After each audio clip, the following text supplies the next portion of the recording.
Hi, I'm Myriam and I'm going to teach you how to do a Tamau.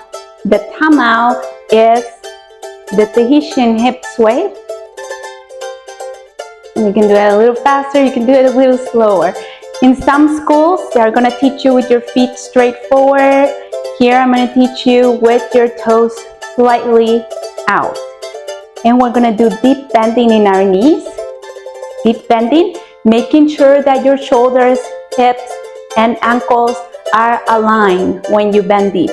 We don't want to be bending like this or tucking in. So make sure as you bend deep, you're bending deep, your shoulders, hips, and ankles are aligned. So now we bend, we're gonna shift the weight to one side, pushing the hip all the way. And now we shift the weight to the other foot, completely swaying all the way out. Our knees are not going to become locked.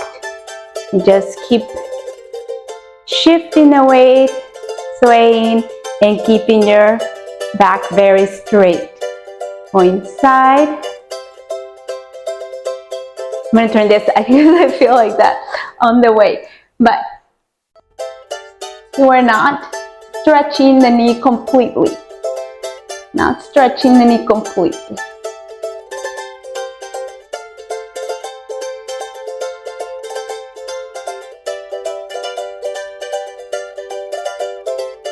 And this is how you do a Tamau.